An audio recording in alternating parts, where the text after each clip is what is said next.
فاعوذ باللہ من الشیطان الرجیم بسم اللہ الرحمن الرحیم ومن یکسب فإنما یکسب علی نفسہ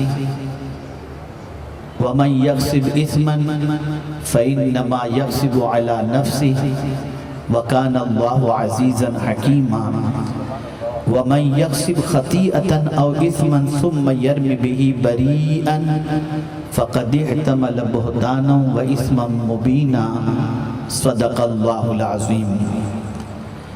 قابل قدر علماء ذوی الاحترام، سادات کرام، بالخصوص محب گرامی حضرت مولانا سید امین القادری صاحب، حاضرین و حاضرات و ناظرین، السلام علیکم ورحمۃ اللہ وبرکاتہ۔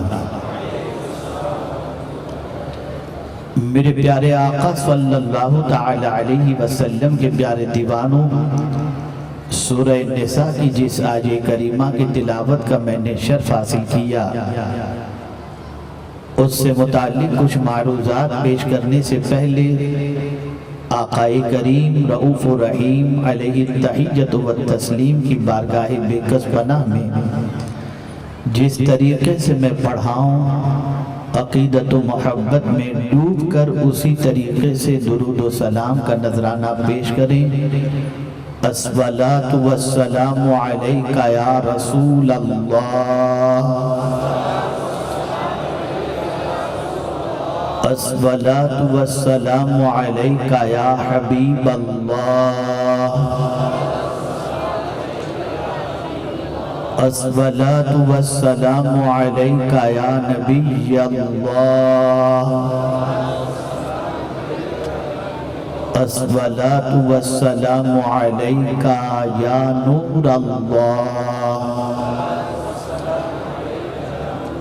وعلی آلک و اصحابک یا حبیب اللہ،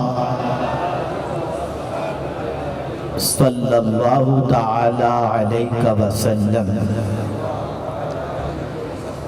میرے پیارے آقا صلی اللہ تعالی علیہ وسلم کے پیارے دیوانوں، اہل سنت و جماعت کا معمول ہے کہ اپنی گفتگو کا آغاز درود مبارکہ سے ہم کرتے ہیں اور ہماری محفل کا اختتام بھی درود مبارکہ پر ہوتا ہے۔ ہو سکتا ہے کسی کے ذہن میں یہ بات آئے کہ آخر درود شریف اتنا کیوں پڑھایا جاتا ہے؟ میرے پیارے آقا صلی اللہ تعالی علیہ وسلم کے پیارے دیوانوں، آج کا ماحول، آج کے حالات، آج کی سچویشن غموں سے بھری ہوئی ہے۔ دنیا میں کوئی بھی انسان ایسا نہیں جو غموں کی وادیوں سے گزر نہ رہا ہو، مرد ہو یا خواتین، مسلم ہو یا غیر مسلم، ہر ایک کی پوزیشن یہ ہے کہ غم اس کے دروازے پر دستک دے رہے ہیں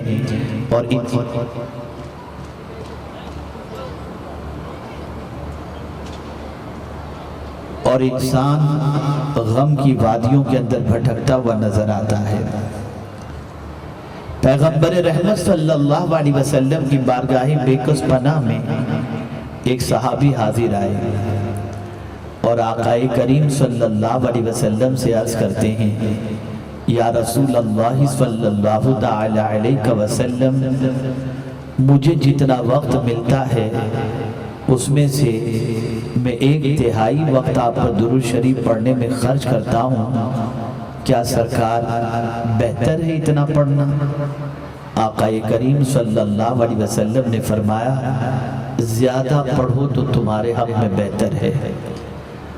انہوں نے کہا، آج سے نصف وقت آپ پر درود پڑھنے میں خرچ کروں گا۔ سرکار صلی اللہ علیہ وسلم نے فرمایا، زیادہ کرو تو بہتر ہے، یہاں تک کہ انہوں نے عرض کیا یا رسول اللہ صلی اللہ تعالی علیہ وسلم، فرائض کے بعد، عبادات کے بعد جو بھی وقت مجھے ملے گا میں آپ پر درود شریف پڑھنے میں خرچ کروں گا۔ تو پیغمبر رحمت صلی اللہ علیہ وسلم نے فرمایا اگر تم ایسا کرو تو یہ درود تمہارے غم کے ازالے کے لیے کافی ہے، اگر تم ایسا کرو تو یہ پریشانیوں سے نجات کے لیے کافی ہے اور یہ آخرت کے عذاب سے بچنے کے لیے کافی ہے۔ پتہ چلا کثرت درود کی بنیاد پر اللہ تعالیٰ غم کو بھی دور فرماتا ہے، پریشانیوں کو بھی دور فرماتا ہے، اور صرف یہ نہیں کہ زمین کے اوپر کی پریشانیاں دور کرتا ہے، درود شریف ایسا عمل ہے جو زمین کے اوپر کی پریشانی بھی دور کرتا ہے، زمین کے اندر کی پریشانی بھی دور کرتا ہے، میدان محشر کی پریشانی بھی دور کرتا ہے۔ اسی لیے حضرت مولانا صوفی جمیل رضوی صاحب نے فرمایا میں وہ سنی ہوں جمیل قادری کے مرنے کے بعد میرا لاشا بھی کہے گا الصلاۃ والسلام۔ اور میرے پیارے آقا صلی اللہ تعالی علیہ وسلم کے پیارے دیوانوں، یاد رکھیں اور اچھی طریقے سے یاد رکھیں، جو اپنے نبی کو کثرت سے یاد کرتا ہے، جو اپنے نبی پر کثرت سے درود پڑھتا ہے، تو اعلیٰ حضرت عظیم البرکت امام عشق و محبت کہتے ہیں ان کے نثار کوئی کیسے ہی رنج میں ہو، جب یاد آ گئے ہیں سب غم بھلا دیے ہیں۔ تو میرے پیارے آقا صلی اللہ علیہ وسلم کے پیارے دیوانوں، درود شریف بہت بڑا عمل ہے اور درود شریف اللہ عز و جل کو بے پناہ پسند ہے۔ آئیے ایک چھوٹی سی بات توجہ سے متعلق آپ کو میں سمجھاتا ہوا چلوں۔ میرے پیارے آقا صلی اللہ علیہ وسلم کے پیارے دیوانوں، میں نے آپ کو درود پڑھایا، آپ نے درود پڑھا، آپ یہاں پر حاضر ہیں، ممکن ہے چہرہ آپ کا میری طرف ہو، چہرہ آپ کا سید صاحب کی طرف ہو، چہرہ آپ کا علماء کی طرف ہو، لیکن دھیان کہیں اور ہو، سوچ کہیں اور ہو اور توجہ کہیں اور ہو، تو ہوگا یہ کہ آپ سے جو بات کہی جائے گی وہ آپ کے کانوں تک نہیں پہنچے گی، آپ کے دل تک نہیں پہنچے گی، بلکہ وہ آپ کے کانوں سے ٹکرا کر باہر ہی رہ جائے گی، اس لیے کہ آپ سننے کے موڈ میں نہیں ہو، آپ کی توجہ اس طرف نہیں ہے۔ آپ جانتے ہیں توجہ کو اللہ اور اس کے رسول کے ذکر کی طرف رکھنا کیوں ضروری ہے؟ کیا توجہ کی بنیاد پر ثواب ملتا ہے؟ کیا توجہ کی بنیاد پر فائدہ ملتا ہے؟ کیا توجہ کی بنیاد پر کچھ نصیب ہوتا ہے؟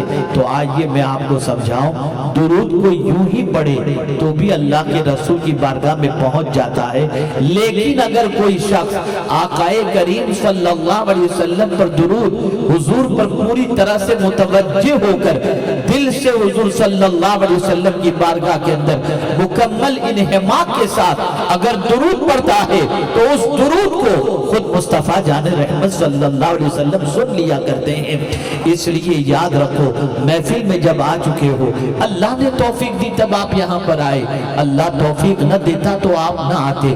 بہت سارے ایسے مسلمان اس وقت ہوں گے جو نہ جانے کہاں کہاں بیٹھے ہوں گے، کن کن محفلوں کے اندر ہوں گے، لیکن اللہ کا آپ پر مجھ پر خصوصی کرم ہے کہ اس نے کسی اور محفل میں نہیں، اپنے ذکر کی محفل میں آنے کی توفیق عطا فرما دی، اپنے رسول صلی اللہ علیہ وسلم کے ذکر پاک کی محفل میں آنے کی اس نے توفیق عطا فرما دی۔ اب آئیے سماعت فرماتے ہوئے چلیں جس آیے کریمہ کی تلاوت کا میں نے شرف حاصل کیا۔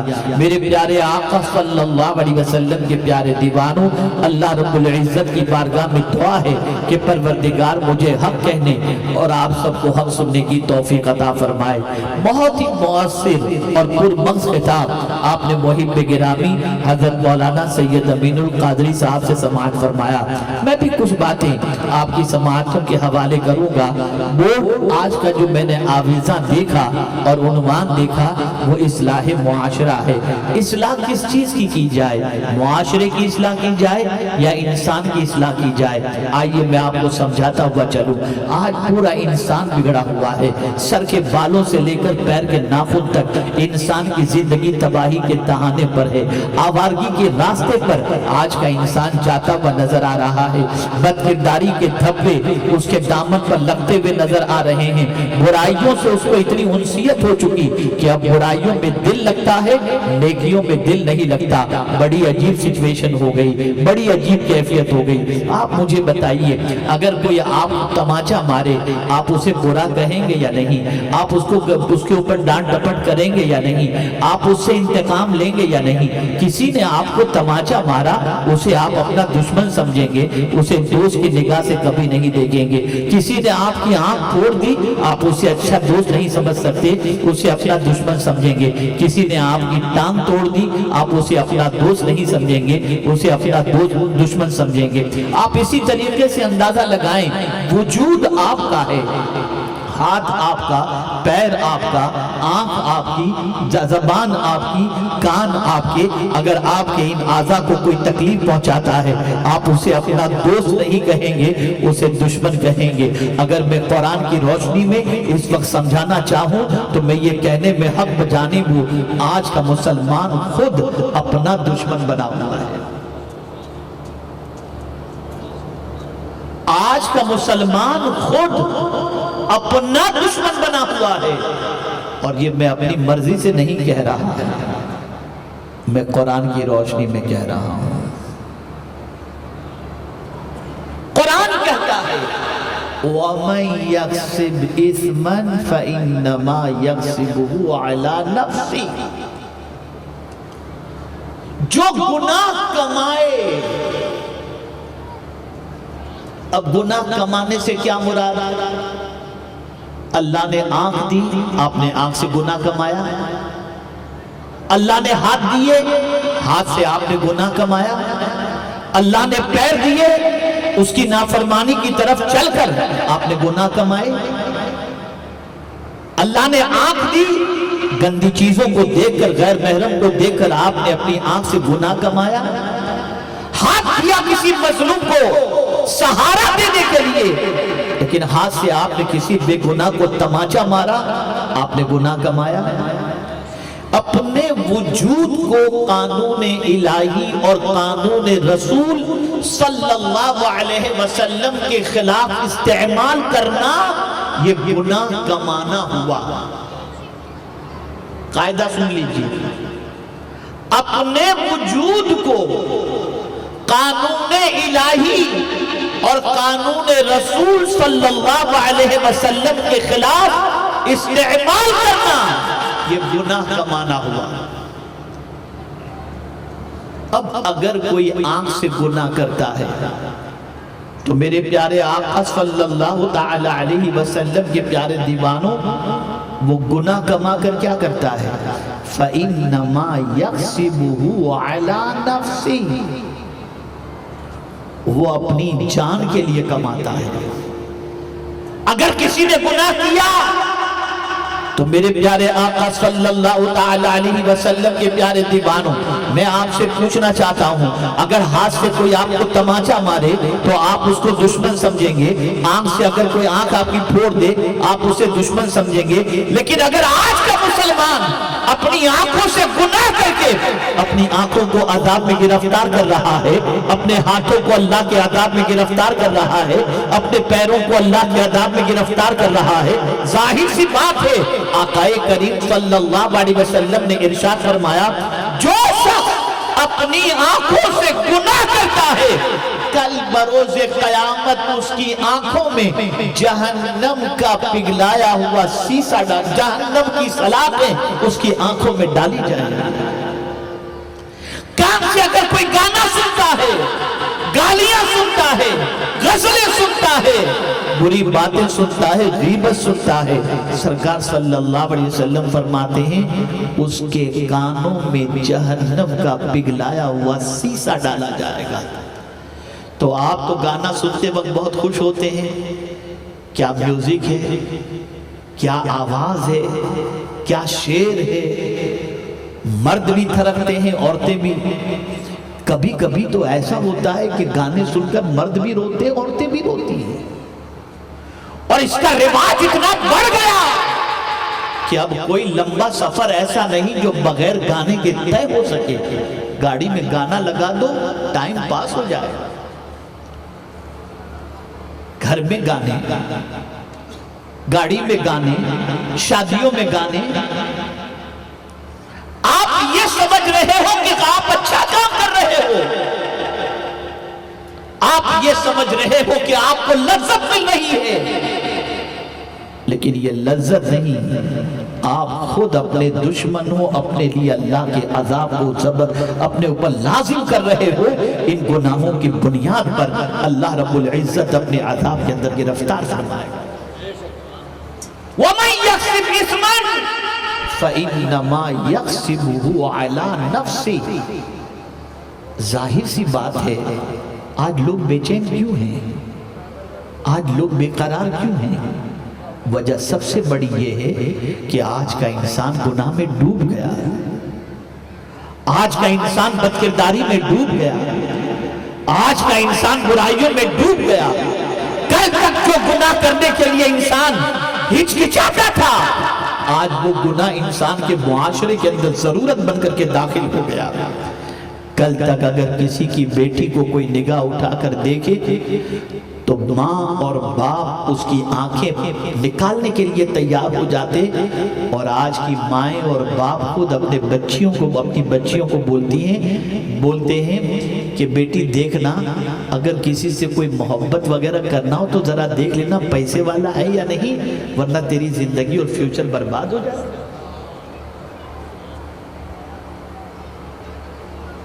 اور اگر رشتہ طے ہو گیا تو جو ماں کل تک کسی غیر کے ساتھ اپنی بیٹی کو دیکھنا گوارا نہیں کرتی تھی، وہی ماں اپنی بیٹی کو اپنے بیٹی کے منگیتر کے ساتھ بائک پر گھومنے جانے کی اجازت دیتی ہے، باتیں کرواتی ہے،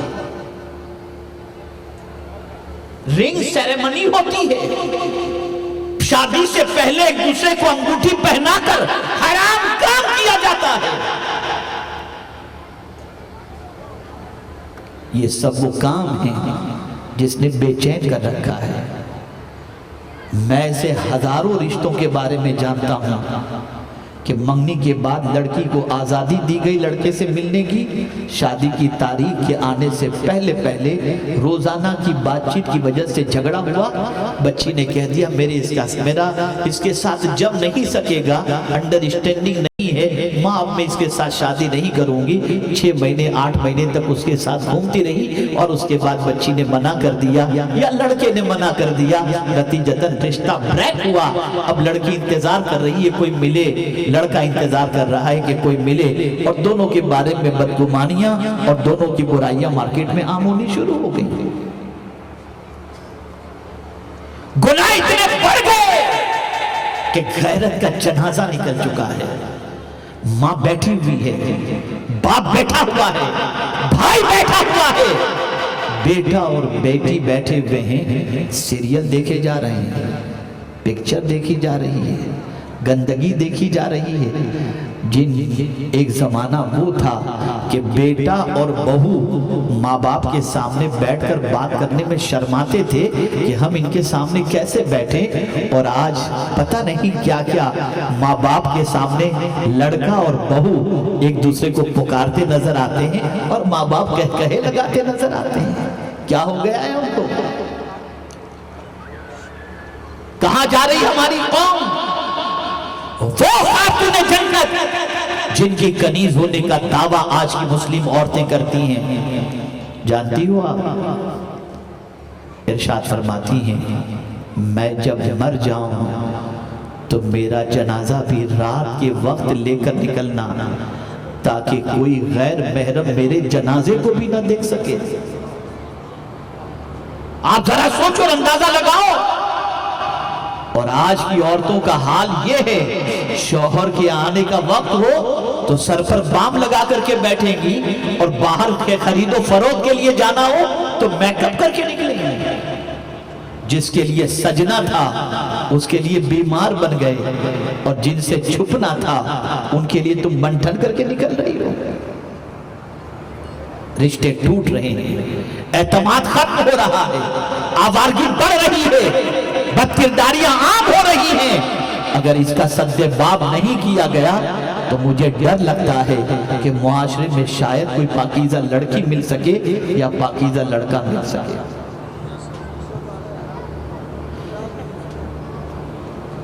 قرآن کہتا ہے وَمَن يَكْسِبْ إِثْمًا، جس نے گناہ کمایا فَإِنَّمَا يَكْسِبُهُ عَلَى نَفْسِهِ، بے شک اس نے اپنی جان کے لیے کمایا۔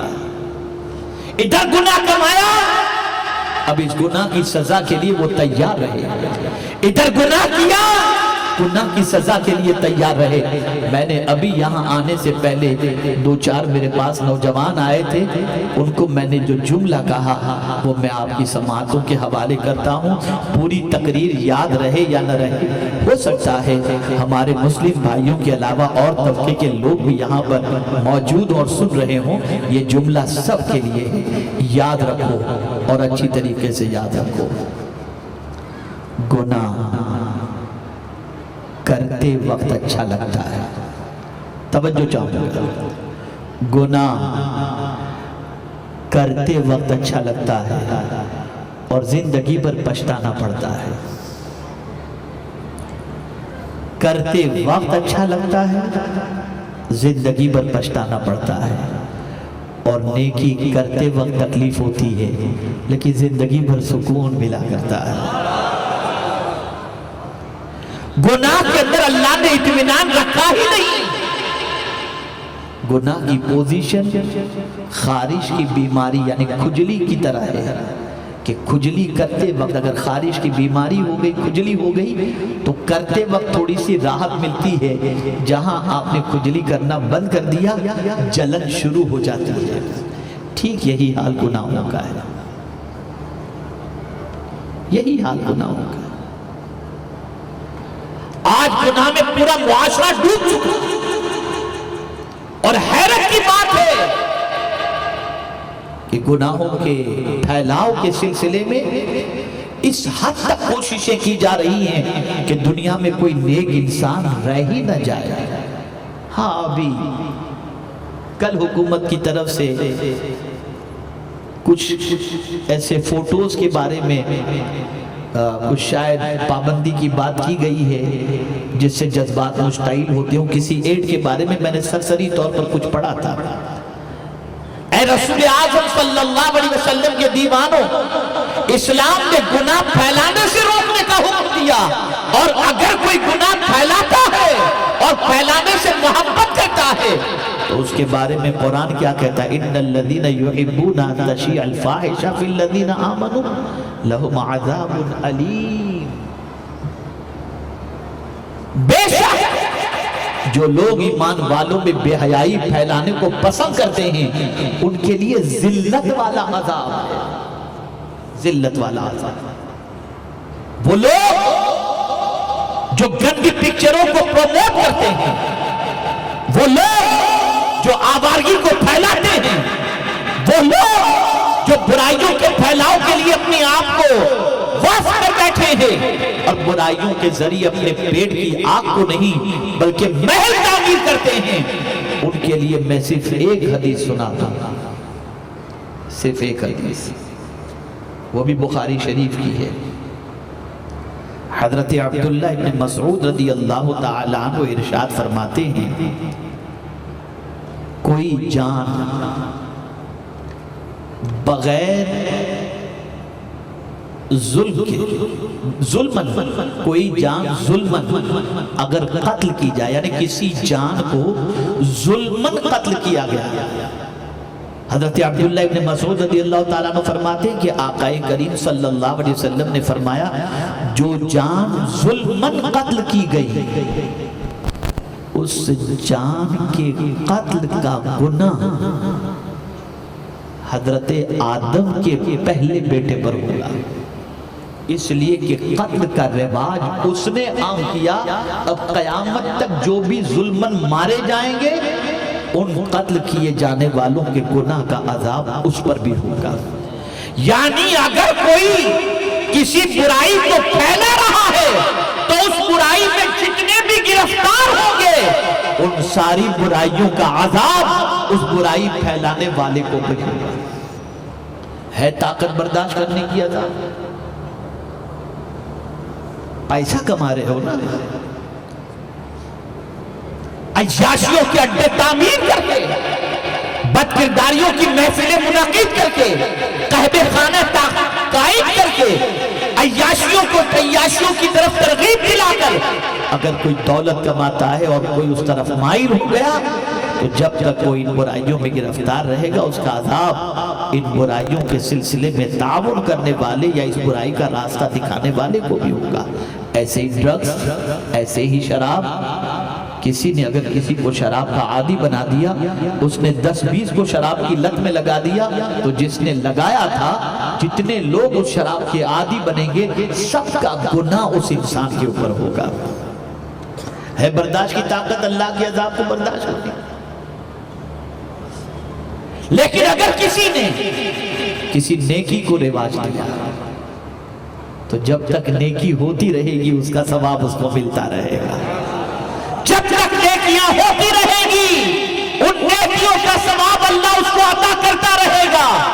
میں حیران ہوں کہ آج پوری تیزی کے ساتھ انسان گناہ کی طرف تو بڑھ رہا ہے، گناہ کے رواج کو عام دے رہا ہے، نیکی کے رواج کے لیے کوئی تیار نہیں ہے، بلکہ کبھی کبھی تو حیرت ہوتی ہے گناہ کی طرف بلانے والا تو کوئی بھی نہیں ہے، نیکی کی طرف تو بلانے والا مؤذن دن میں 5 مرتبہ بلاتا ہے، لیکن اس کے بعد بھی تم نیکی کی طرف نہیں آتے اور بن بلائے گناہ کی طرف تم دوڑ رہے ہو۔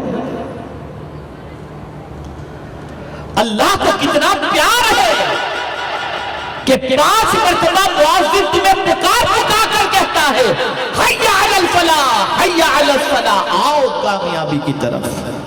گویا اگر کوئی مسجد میں جاتا ہے تو اسے دنیا کی بھی کامیابی ملے گی، آخرت کی بھی کامیابی ملے گی، لیکن نہیں جاتا مسلمان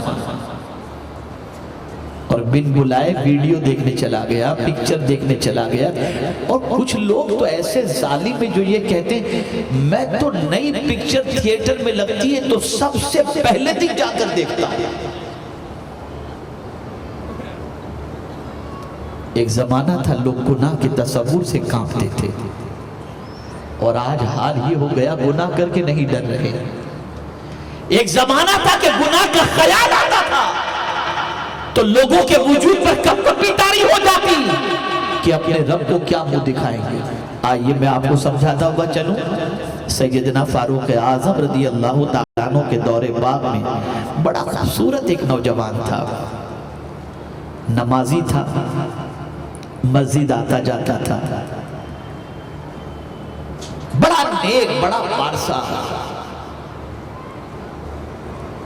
راستے میں ایک گھر آتا تھا، کئی گھر آتے تھے لیکن ایک گھر ایسا تھا جس گھر میں ایک خاتون رہتی تھی جو اس نوجوان کو روزانہ آتے جاتے دیکھ کر اس عورت کے دل میں نوجوان کی محبت پیدا ہو گئی اور محبت شعلہ بن گئی۔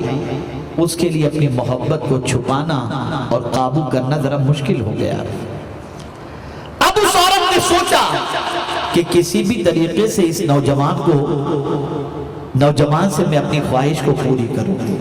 چنانچہ ایک دن نوجوان مسجد کی طرف جانے لگا، خاتون نے اس سے کہا ایک مسئلہ آپ سے پوچھنا ہے لیکن میں راستے میں تو آپ سے نہیں پوچھ سکتی، آپ ذرا کمرے میں چلیں، میں آپ سے مسئلہ دریافت کروں، مجھے آپ جواب عنایت فرمائیں۔ وہ بیچارہ سیدھا سادہ نوجوان تھا، چلا گیا۔ جیسے گھر کے اندر داخل ہوا اس نے کنڈی لگا دی اور اپنی خواہش کا اظہار کیا کہ میں تم کو بہت چاہتی ہوں اور میں اپنی خواہش تم سے پوری کرنا چاہتی ہوں۔ اتنا سننا تھا کہ نوجوان کانپنے لگا۔ نوجوانوں سنو، لڑکیوں کی تلاش میں جو نوجوان گھومتے رہتے ہیں، آوارگی کے لیے لڑکیاں تلاش کرتے رہتے ہیں، چیٹنگ کرتے رہتے ہیں، ڈھونڈتے رہتے ہیں، واٹس ایپ اور فیس بک پر فرینڈ بنا کر کے ادھر ادھر ملتے رہتے ہیں۔ ذرا سنو، مسلمان ہو نا، ذرا سنو۔ اس نوجوان پر کپ کپی طاری ہوئی، کوئی نہیں تھا، وہ عورت تھی، نوجوان تھا، کپ کپی طاری ہوئی۔ عورت نے کہا کیا بات ہے تم اس طریقے سے کپ کپ آ رہے ہو؟ تو اس نوجوان نے جواب دیا تم گناہ کی دعوت دے رہی ہو، اور میں ڈر رہا ہوں کہ اگر گناہ کر لیا تو اپنے رب کو کیا منہ دکھاؤں گا، اس کے سامنے کیسے حاضر ہوں گا، اس کو کیسے جواب دوں گا۔ جب وہ پوچھے گا کہ میں نے جسم تجھے اس لیے دیا تھا کہ تو گناہ کر، میں کیا جواب دوں گا؟ مجھے اللہ کا ڈر جو ہے کب کبھی طاری کرنے پر مجبور کر رہا ہے۔ عورت قابو کے باہر تھی، اس نے کہا مجھے تو تم سے گناہ کرنا ہے، لیکن اس سے برداشت نہیں ہوا۔ وہ کب کبھی اس پر طاری تھی، یہاں تک کہ اللہ کا خوف اس پر اتنا غالب آ گیا اس نوجوان پر کہ اس کی روح نکل گئی، روح نکل گئی۔ عورت نے چپکے سے باہر دروازے پر اسے چھوڑ دیا۔ لوگ نکلے، دیکھا کہ اس کا انتقال ہو چکا ہے، تدفین ہوئی۔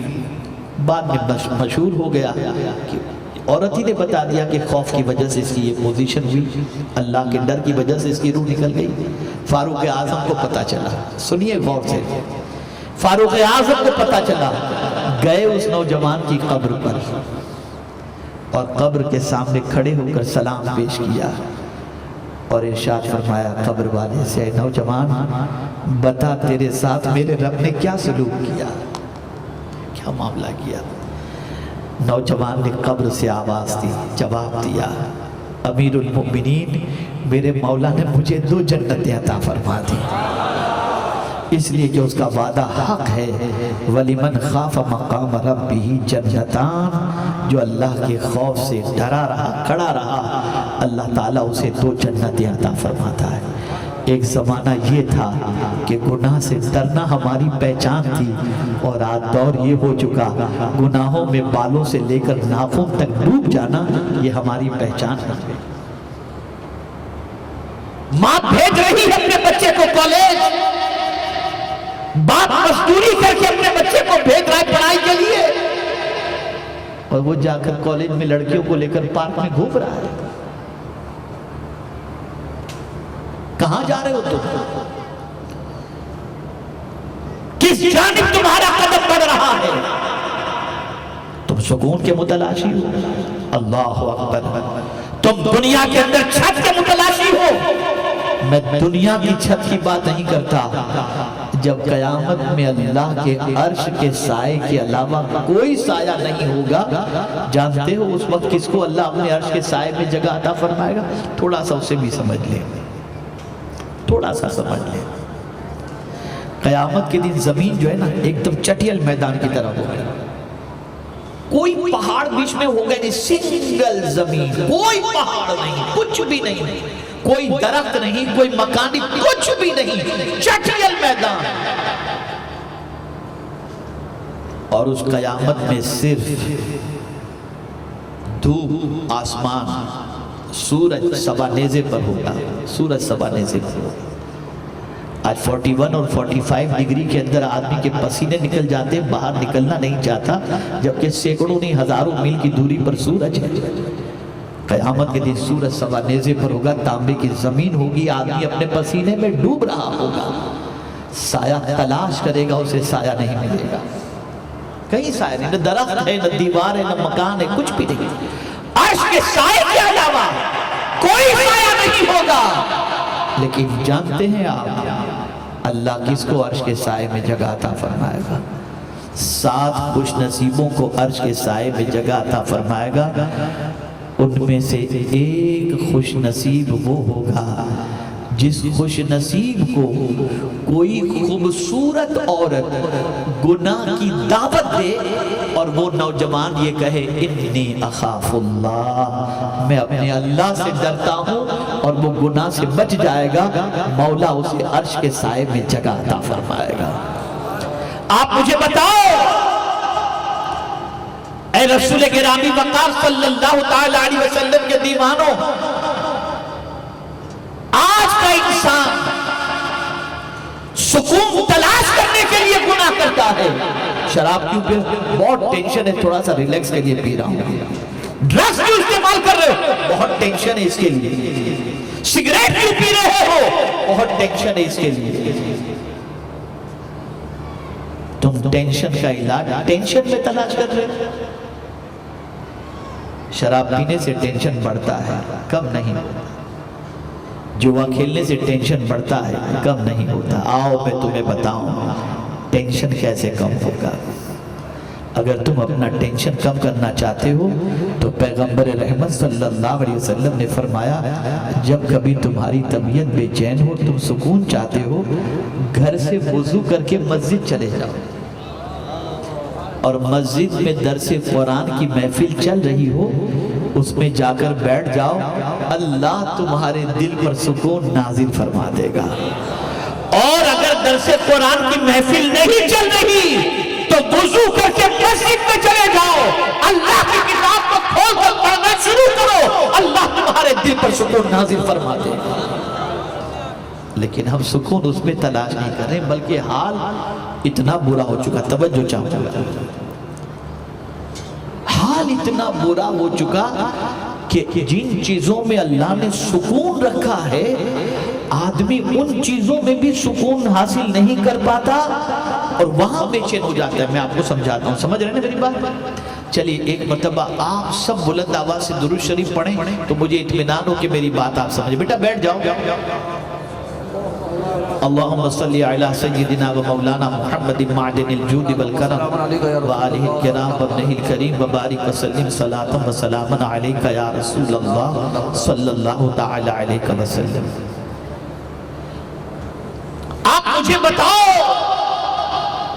مسجد جاتا ہے تو جلدی سے بھاگنے کی کوشش کرتا ہے، بولیے یہ بات صحیح ہے غلط ہے؟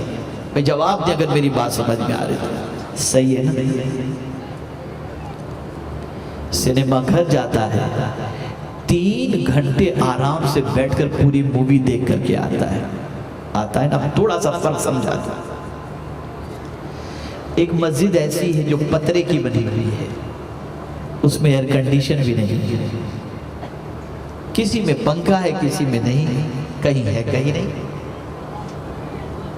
چلچلاتی دھوپ ہے دوپہر کی، آپ ظہر کی نماز کے لیے گئے، جب آپ ظہر کی نماز پڑھنے کے لیے مسجد میں انٹر ہوئے، تھکان تھی، چہرہ بجھا سا تھا، مسجد میں ایئر کنڈیشن بھی نہیں، پنکھا ہے بھی یا نہیں، آپ نے سکون سے نماز پڑھی۔ توجہ چاہوں گا، سکون سے آپ نے نماز پڑھی۔ جب آپ نماز پڑھ کر کے مسجد سے باہر نکلیں گے نا تو چہرے کا رنگ کالا نہیں، چہرے پہ نور نظر آئے گا، ہوگا نا؟ جواب دیجئے ہے یا نہیں؟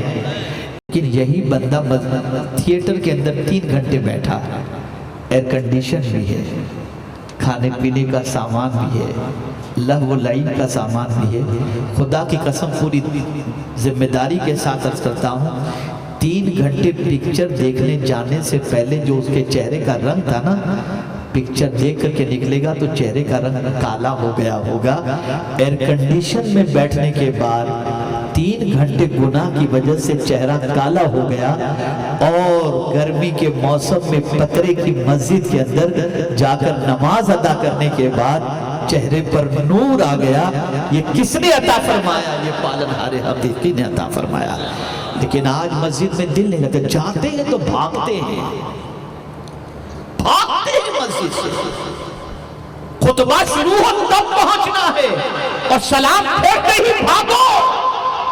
صدیق اکبر رضی اللہ تعالیٰ عنہ فرماتے ہیں، جس کا دل اللہ کے گھر میں نہ لگے اس کو اپنے ایمان کا جائزہ لینا چاہیے، اس لیے کہ روئے زمین کی جنت مسجد ہے اور مسجد میں دل ایمان والے کا لگا کرتا ہے۔ قرآن سننے میں دل نہیں لگتا،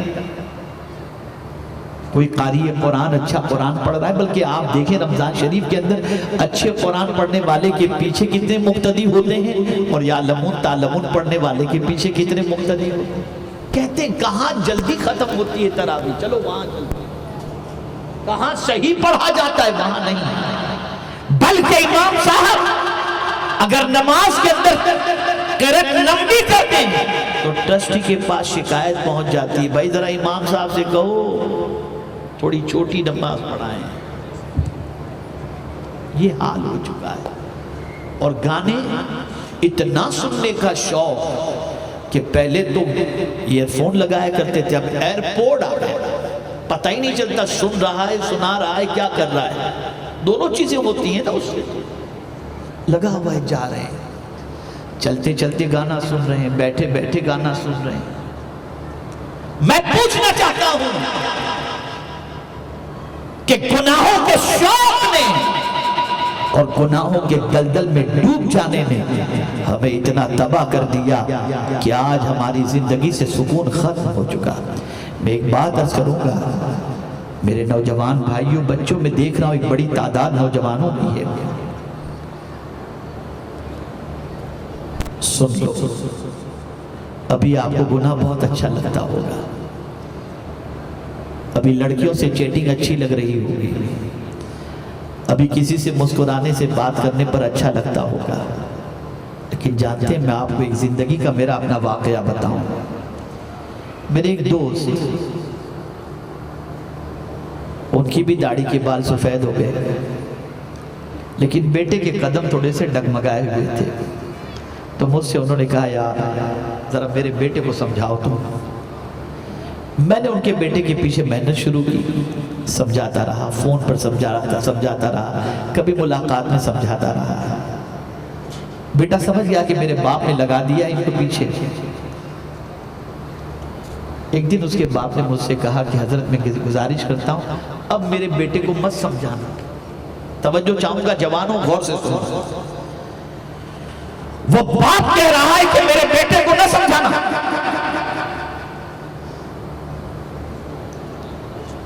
میرے بیٹے کو نہ سمجھانا۔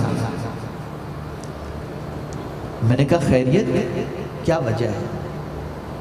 جانتے ہو اس باپ نے کیا کہا؟ بوڑھے باپ نے کہا میں نے بہت کوشش کی اس کو سنوارنے کی لیکن وہ نہیں سنورا۔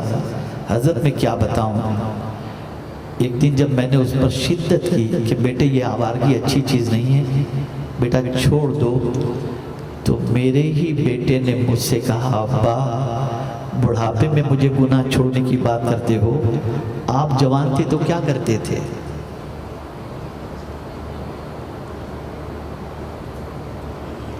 آج جوانی میں گناہ کر رہے ہیں نا، بڑھاپے میں یہی گناہ کانٹا بن کر کے چبھے گا، یہی گناہ پلٹ کر کے آئے گا،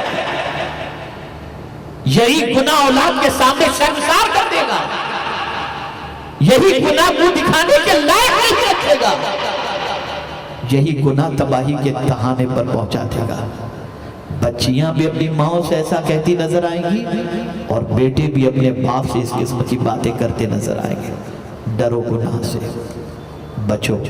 اور قرآن نے تو واضح لفظوں میں کہہ دیا وَذَرُوا ظَاهِرَ الْإِثْمِ وَبَاطِنَهُ، چھوڑ دو، وَذَرُوا چھوڑ دو، ظاہری گناہ بھی چھوڑ دو اور باطنی گناہ بھی چھوڑ دو تم،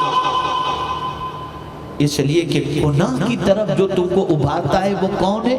اِنَّ الشَّيْطَانَ لَكُمْ عَدُوٌّ فَاتَّخِذُوهُ عَدُوًّا، شیطان تمہارا دشمن ہے، تم بھی اس سے دشمنی کرو۔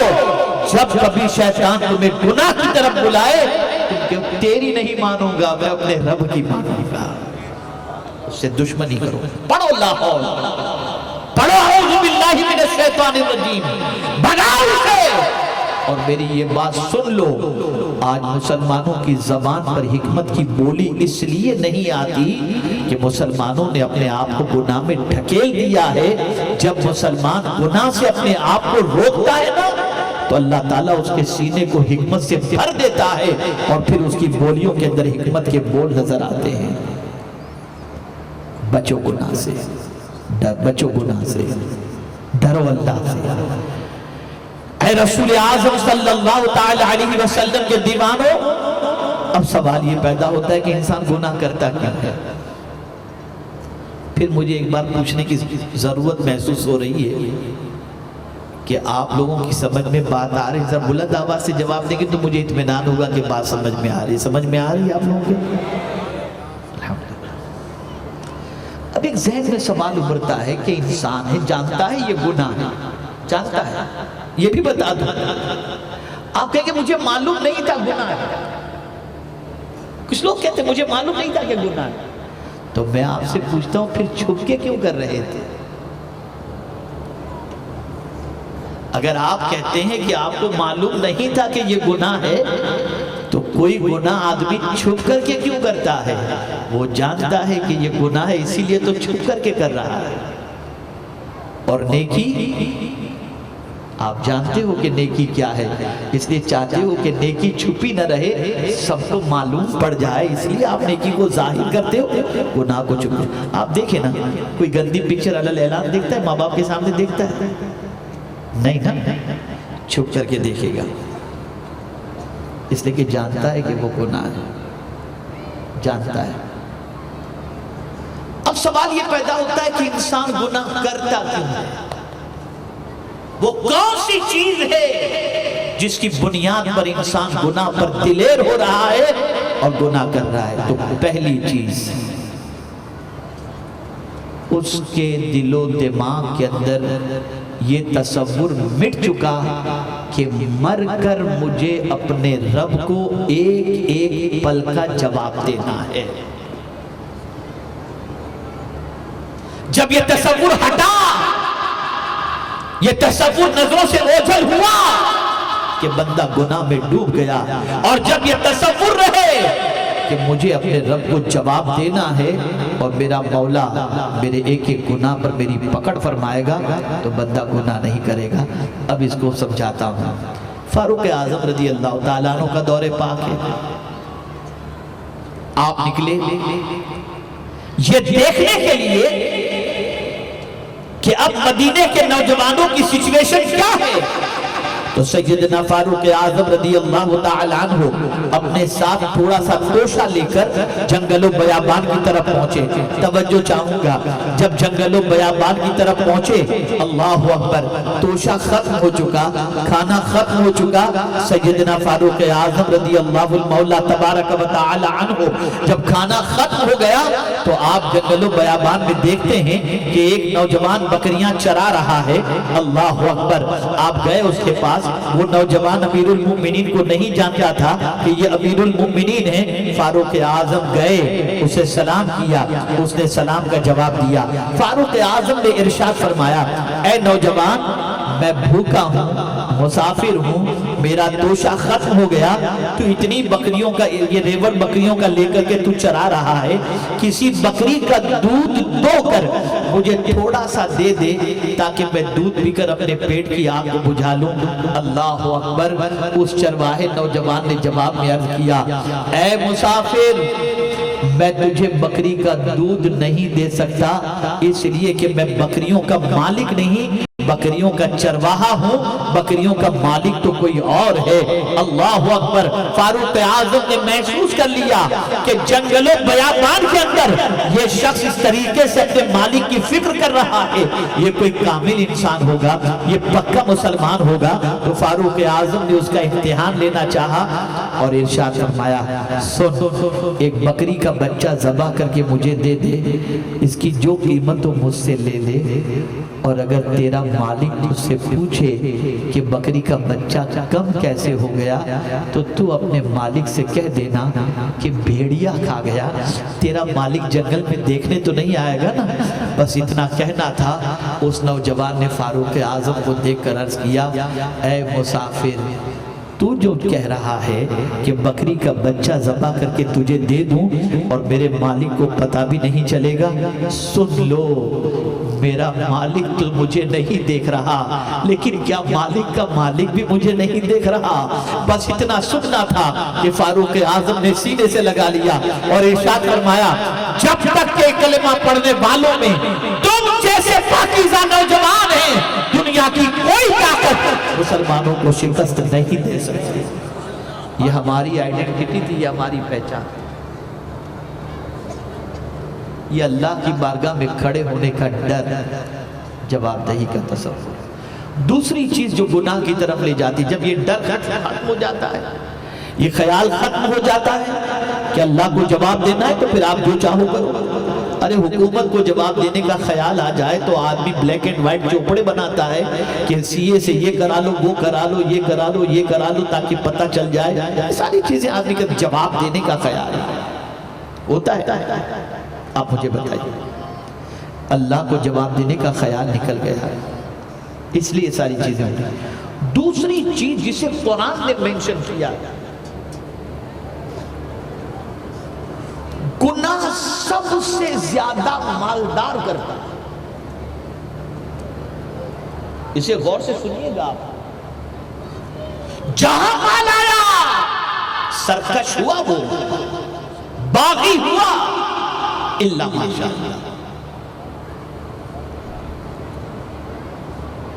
کچھ لوگ تو گناہ کرنے کے لیے بڑے شہروں میں ہر ہفتے چلے جاتے ہیں. اس کو قرآن نے مینشن کیا، کلا ان الانسان لیطغی ان رآہ استغنی. بے شک انسان سرکش ہوا، باغی ہوا. کب؟ جب اس نے اپنے آپ کو بے نیاز پایا. ارے میرے پاس تو سب کچھ ہے، میرا کوئی کیا بگاڑ سکتا ہے. اس مالداری نے اسے باغی بنا دیا. یہی وجہ ہے کہ عذاب بھی جب کسی بستی پر آتا ہے نا، بڑی معذرت کے ساتھ، سارے مالدار کی بات نہیں کر رہا، جو مالدار گناہ کرتے ہوں گے، اللہ جب کسی بستی پر عذاب نازل کرنا چاہتا ہے تو کیا ہوتا ہے؟ وَإِذَا أَرَدْنَا أَن نُهْلِكَ قَرْيَةً أَمَرْنَا مُتْرَفِيهَا فَفَسَقُوا فِيهَا فَحَقَّ عَلَيْهِ الْقَوْلُ فَدَمَّرْنَاهَا تَدْمِيرًا. اس بستی کے مالداروں کو اللہ کے احکام پہنچائے جاتے ہیں، لیکن جب وہ اللہ کے احکام پر عمل نہیں کرتے، اللہ کی نافرمانی کرتے، کن کو؟ انُهْلِكَ قَرْيَةً، کسی بستی کو اللہ ہلاک کرنا چاہتا ہے تو اس بستی کے مالداروں کو اللہ تعالیٰ اپنا حکم پہنچاتا ہے، لیکن اس حکم پر جب عمل نہیں ہوتا تو پھر اللہ تعالیٰ اس بستی پر اپنا عذاب مسلط کر دیتا ہے. اسی لیے آپ دیکھیں ہمارے اتنے علماء بیٹھے ہیں، مبلغین بیٹھے ہیں، کسی مالدار سے اگر کہہ دیا جائے کہ تم شادی کے اندر ڈھول باجے گاجے کیوں لگاتے ہو؟ ارے مولانا ہم خرچہ کرتے ہیں، تم ٹینشن کیوں لیتے ہو؟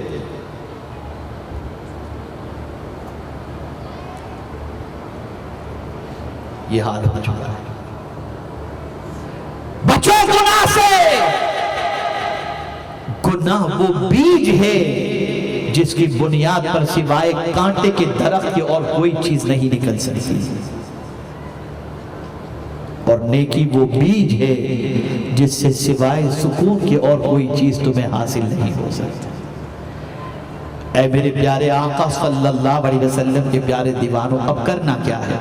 حالانکہ میں ابھی آیت کے دوسرے حصے کی طرف آ بھی نہیں پایا، خطیہ اور اسما کی طرف آیا بھی نہیں.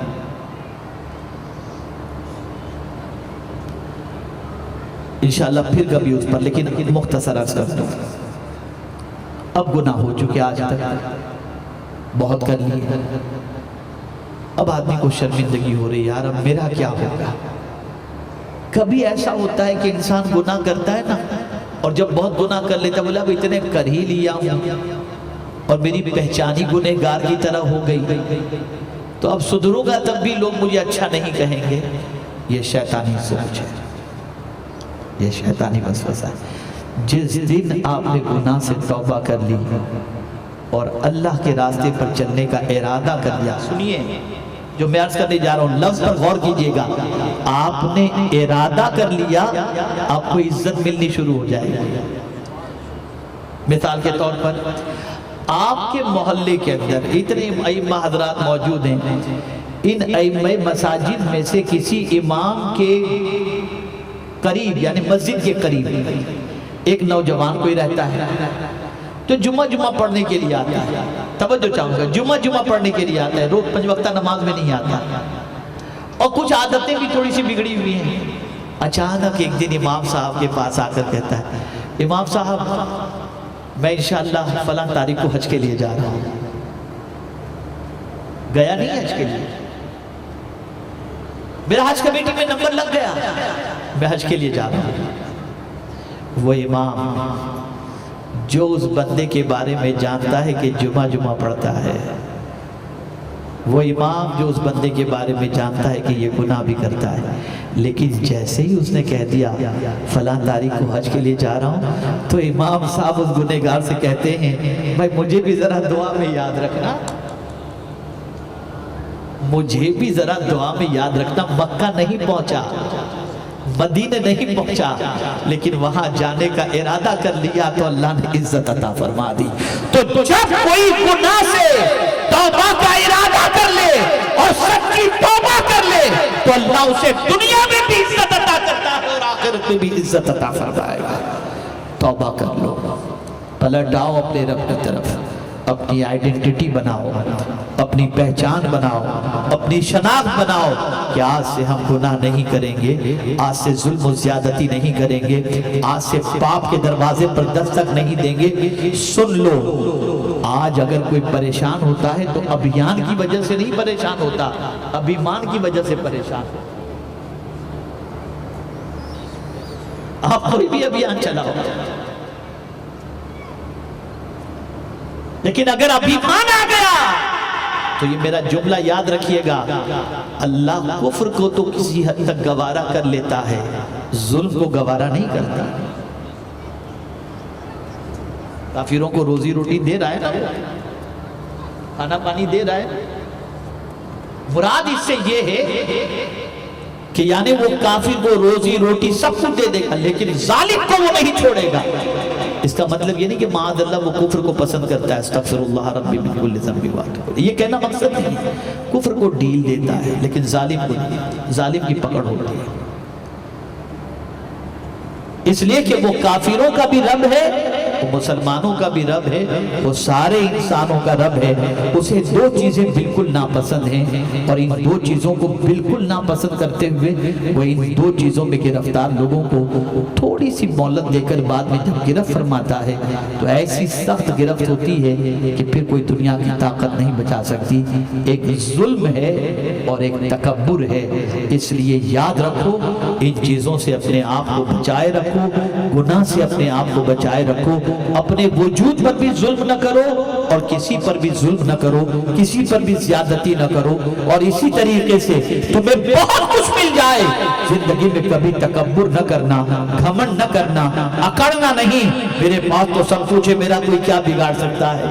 ارے تمہارا بگاڑنے کی بات تو بہت دور کی رہی، اگر ایک اللہ تعالیٰ ہوا کا جھونکا دے دے تو آپ دیکھتے ہیں کہ 200 کلومیٹر کی رفتار کے اوپر ہوا چلنے لگتی ہے اور مکان کے مکان اور چھپرے کے چھپرے سے اڑنے شروع ہو جاتے ہیں۔ یہ اللہ کی طاقت کا معاملہ ہے۔ تو اے رسول اعظم صلی اللہ علیہ وسلم کے دیوانوں، اپنے آپ کو اللہ کی بارگاہ میں سرنڈر کر دو، گناہ سے بچو۔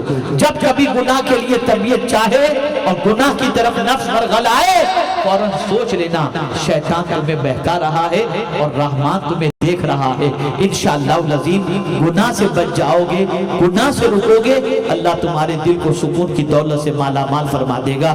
میرے پیارے آقا صلی اللہ علیہ وسلم کے پیارے دیوانوں، اس لیے اس بات کو ذہن کے اندر رکھیں، نہ ظاہر میں گناہ کرو، نہ باطن میں گناہ کرو، نہ تنہائی میں گناہ کرو، نہ مجمع میں گناہ کرو۔ کوئی دیکھ رہا ہو یا نہ دیکھ رہا ہو، مالک حقیقی تمہیں دیکھ رہا ہے۔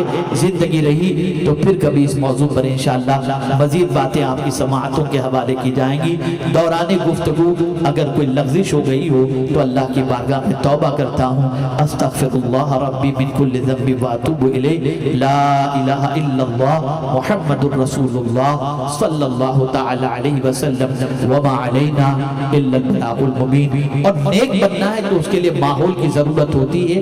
آپ سنی دعوت اسلامی کے ماحول سے وابستہ ہوں، ہمارے حافظ عبدالعلیم صاحب سے رابطہ کریں، اور ماحول سے وابستہ ہوں، انشاءاللہ آپ کی زندگی میں نخار پیدا ہوگا۔ السلام علیکم ورحمۃ اللہ وبرکاتہ۔ ماشاءاللہ میں چاہ رہا تھا کہ خواتین کے واقعات، میری بہنیں بھی اس کتاب کو اپنے بچوں کو یا بھائی کو یا شوہر کو بھیج کر مکتبہ طیبہ سے حاصل کریں، اور تحفہ نکاح، عورتیں اپنے شوہر کا حق نہیں جانتی اور شوہر اپنی عورت کا حق نہیں جانتا، اور بھی بہت سارے مسائل عورتیں میاں بیوی کے درمیان کے ہیں، اس کے متعلق یہ تحفہ نکاح کتاب ہندی میں موجود ہے، اسے بھی لے کر کے جائیں، اور گلدستہ سیرت النبی صلی اللہ علیہ وسلم، اپنے پیارے آقا صلی اللہ علیہ وسلم کے بارے میں واقفیت حاصل کریں۔ کرنے کے لیے آپ ان کتابوں کو خریدیں۔ اب میری آخری بات سن لیجیے، میں تو تھوڑا سا جلال میں آ جاتا ہوں، جیسے بھی بچے کو بیٹا معاف کرنا مجھے، تھوڑا سا تم غصہ کیا، میں تھوڑا سا بچے پر جلال میں آ جاتا ہوں، بڑوں پہ جلال میں آ جاتا ہوں۔ یہ میری ایک عادت ہے کہ میں جب تقریر کرتا ہوں تو مجھے ڈسٹرب نہیں چاہیے۔ دیکھیں آپ دیکھتے ہوں کہ آپریشن تھیٹر میں کتنا شانت ماحول ہوتا ہے نا، کوئی سرجن کو ڈسٹرب کرتا ہوتا ہے، سرجن کہتا ہے کینچی ہے نا، یہ ہوتا ہے۔ تو ہم یہاں آپریشن کرنے کے لیے آتے ہیں، اب کوئی یہاں سے اٹھ رہا ہے، کوئی وہاں سے چلا رہا ہے، تو پھر آپریشن فیل ہو جائے گا۔ اور دوسری چیز کہ پڑھا لکھا طبقہ اپنا پرایا سب سوچتا ہوگا یہ کیسے مسلمان ہیں، کو کوئی تمیز ہی نہیں ہے۔ مجھے پتا چلا سید صاحب جب آ رہے تھے یہاں تو بڑی مشکل سے یہاں تک پہنچے، اب یہ سختی نہیں کرتے، لوگ نوچ لیتے ہیں، کوئی کپڑا پھاڑ لیتا ہے، کوئی کیا کر لیتا ہے، اور میں تو ایک دم سخت آدمی ہوں، اور سختی صرف اس لیے کرتا ہوں کہ دوسروں تک ہمارا پکچر غلط نہ پہنچے۔ یہ بے ادب لوگ ہیں، ان کو تمیز نہیں ہے۔ آپ مجھے بتائیے، میں اسٹیج پر آیا، جیسے ہی وہاں پر میں تھا، وہاں پہلے سے بھیڑ جمع تھا، سب کو پہلے ہٹایا خود، پھر پیچھے ٹولا آنے لگا، ان کو روکا، میں نے کہا میں اور مفتی صاحب ہم دونوں چلے جائیں گے۔ کسی کو پتہ ہی نہیں چلا کون آ رہا ہے، خاموشی سے آ گئے، اللہ اور اس کے رسول کا ذکر بھی جاری رہا اور کوئی ڈسٹرب بھی نہیں ہوا، اور خاموشی سے ہم آ گئے۔ اب مجھے دیکھنا ہے کہ آپ ڈسپلن کا مظاہرہ کرتے ہیں، اس لیے کہ ہزاروں کا مجمع ہے، میں بچ کے نکل جاتا ہوں، سید صاحب پتہ نہیں کیوں نہیں نکل پاتے، تو میری گزارش ہے کہ آج آپ کا پہلا امتحان ہے، اور وہ امتحان یہ ہے کہ صلاۃ و سلام کے بعد جب دعا ہوگی نا، اس کے بعد آپ کوئی مسافے کے لیے آگے نہیں آئیں گے، ہٹو بچو بھاگو، یہ سب کیا ہے یار، مجھے تو سمجھ بھی نہیں آتا ایسا کیا سب بے وقوف ہیں یہاں پر جتنے ہیں، کسی کو نہیں معلوم کہ ہٹنا چاہیے یا بچنا چاہیے، آپ بتائیں گے تبھی پتہ چلے گا۔ تو میں گزارش کرتا ہوں کوئی بھی ڈسٹرب نہ کرے، دھکا دھکی نہ کرے، ایک دوسرے پر پڑھنے کی کوشش نہ کرے، ادھر سے چومنا، ادھر سے ہاتھ پیر پکڑنا، یہ کرنا، یہ سب نہ کریں۔ آپ کی عقیدت و محبت اپنی جگہ پر، لیکن آداب بھی تو کوئی چیز ہے نا، رسپیکٹ بھی تو کوئی چیز ہے، اور اگر بہت آپ ادب کرنا چاہتے ہیں اور آپ چاہتے ہیں کہ ہاتھ چوموں گا تو جنت مل جائے گی، جوتے اٹھاؤں گا تو میری معراج ہو جائے گی، تو اس کا بھی طریقہ بتا دیں۔ ہمارے پیروں کے نیچے جنت نہیں ہے، ہم نہیں جانتے۔ جتنا آپ ہمارے پیر چھونے کی کوشش کرتے ہو، کبھی اپنی ماں کے قدم چومنے کی بھی کوشش کی آپ نے؟ ان کے قدم کے نیچے تو حضور نے فرما دیا کہ جنت ہے، لیکن کبھی ماں کے قدم آپ نے اس طرح سے اور عقیدت سے نہیں چومے جس طریقے سے ہم لوگ کے چومنے کے لیے آپ بے چین، ہمارے جوتے اٹھانے کے لیے جس طریقے سے آپ بے چین ہوتے ہیں۔ کبھی آپ کے والد گھر سے نکلنے والے ہوں اور آپ پہلے دروازے پر جا کر رومال سے جوتے کو پونچھ کر اپنے باپ کے جو ہے وہ پیر کے سامنے آپ نے رکھنے کی کبھی کوشش کی؟ سن لو، ہماری دعائیں رد ہو سکتی ہیں، لیکن حضور نے فرمایا باپ کی دعا اولاد کے حق میں یا بیٹے کے حق میں وہ مقام رکھتی ہے جو نبی کی دعا امتی کے حق میں مقام رکھتی ہے، لیکن آپ یہ نہیں کرتے، آپ یہ نہیں کرتے۔ اس سے مطلب یہ نہیں کہ آپ بزرگوں کا ادب نہ کرو، لیکن آپ کے گھر میں ہی جنت ہے یار، کمال ہو نا۔ اور یہ آخری جملہ عرض کرتا ہوں، پوری دنیا مل کر کے آپ کے لیے دعا کرے، سن لیجئے گا، پوری دنیا، اور آپ کے ماں باپ آپ کے لیے بد دعا کریں، کسی کی دعا آپ کے حق میں قبول نہیں ہوگی، اور ساری دنیا مل کر کے بد دعا کرے اور آپ کے ماں باپ کی دعا آپ کے ساتھ ہے، آپ کا کچھ نہیں بگڑے گا انشاءاللہ۔ حضرت موسیٰ علیہ السلام کی والدہ کا انتقال ہوا تو رب نے حضرت موسیٰ علیہ السلام سے فرمایا موسیٰ کوہ طور پر سنبھل کر کے آنا، نبی سے، کلیم سے، حضرت موسیٰ علیہ السلام عرض کرتے ہیں کہ مولا اس سے پہلے بھی تو کوہ طور پر مجھے بلایا، کبھی سنبھل کر آنے کے لیے تو نے نہیں کہا، اور آج سنبھل کر آنے کے لیے؟ ارشاد فرمایا میرے کریم نے، ہاں موسیٰ، پہلے جب تم آتے تھے نا تو تمہاری ماں باقاعد حیات تھی، وہ تمہارے لیے دعا کرتی تھی، اب تمہاری ماں نہیں ہے اس لیے ذرا سنبھل کر کے آنا۔ سیکھو یہ سب چیزیں، سیکھو، جب تک کہ اپنے آپ کو اصل کی طرف نہیں لاؤ گے زندگی میں انقلاب پیدا نہیں ہوگا۔ یہ مختصر سی باتیں تھی جو میں نے آپ کی سماعتوں کے حوالے کی۔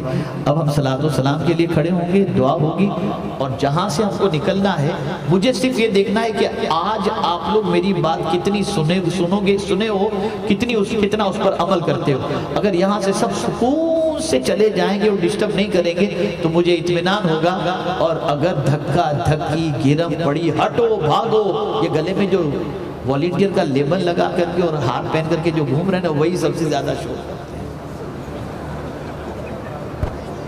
ان کو میری بات سمجھ میں نہیں آئی، وہ کہتے ہیں کہ تم نے کہا نا، وہ تمہاری نہیں سنیں گے، پھر وہ کہتے ہیں ہٹ جاؤ، میں کہوں گا ہٹ جاؤ تو وہ سمجھیں گے میری بات مانیں گے نہیں، وہ خود کہتے ہیں ہٹ جاؤ ہٹ جاؤ ہٹ جاؤ ہٹ جاؤ۔ تو آپ سب بھی خاموش رہیں، سب ماشاءاللہ سمجھدار ہیں، سلجھے ہوئے لوگ ہیں، پڑھے لکھے لوگ ہیں، تو آپ سب ان چیزوں کا خیال رکھیں۔ السلام علیکم ورحمۃ اللہ وبرکاتہ۔ سلام شمع بز میں ہدایت پہ لاکھوں سلام، شہر یار ارم تاجدار حرم، نوبہار شفاعت پہ لاکھوں سلام، ہم غریبوں کے آقا پہ بے حد درود، ہم فقیروں کی ثروت پہ لاکھوں سلام، مصطفیٰ جان رحمت پہ لاکھوں سلام، شمع بز میں ہدایت پہ لاکھوں سلام۔ تم کو غم سے کیا تعلق، بے کسوں کے غم زدہ ہو، کیوں رضا مشکل سے ڈریے، کیوں رضا مشکل سے ڈریے، جب نبی مشکل کشا ہو، یا نبی سلام علیکہ، یا رسول سلام علیکہ، یا حبیب سلام علیکہ، صلوات اللہ علیکہ، السلام اے سمیع۔ الصلاة والسلام علیکہ یا رسول اللہ وعلا آلکہ واصحابکہ یا حبیب اللہ صلی اللہ تعالیٰ علیہ وسلم۔